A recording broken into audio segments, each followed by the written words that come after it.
Rappelons-nous, dans l'évangile de Luc, Jésus, entraîné par la foule qui voulait la précipiter d'un escarpement, a échappé à la mort. Cette violence avait été provoquée par les paroles de Jésus qui affirmait accomplir les Écritures.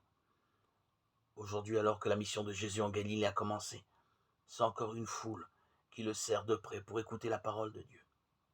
C'est dans ce cadre d'annonce de la parole que les premiers compagnons de Jésus, ses premiers apôtres, sont appelés. Jésus s'assit dans la barque de Simon-Pierre et continue son enseignement. Il poursuit ce qu'il a commencé à la synagogue de Nazareth. Même posture assise pour parler publiquement. Mais c'est au large que Jésus veut aller pour la pêche. À nouveau, la question de la confiance est posée à ceux qui entendent Jésus. L'apôtre est celui qui agit à cause de sa foi en la parole du Maître.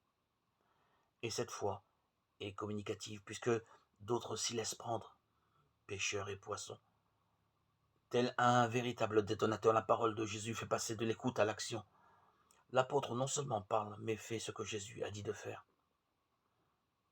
Alors les filets débordent et d'autres pêcheurs viennent.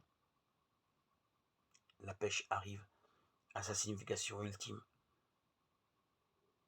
Ces pêcheurs vont devenir des apôtres, car c'est d'une pêche d'hommes qu'il est véritablement question dans la mission à la suite du Christ. La foule, Jésus et 3 nouveaux apôtres.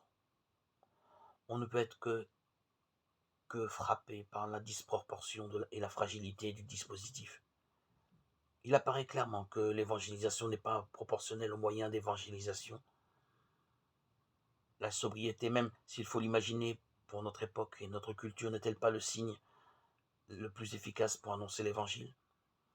En effet, à la différence d'un filet de pêche, l'évangélisation suppose le respect absolu de la liberté.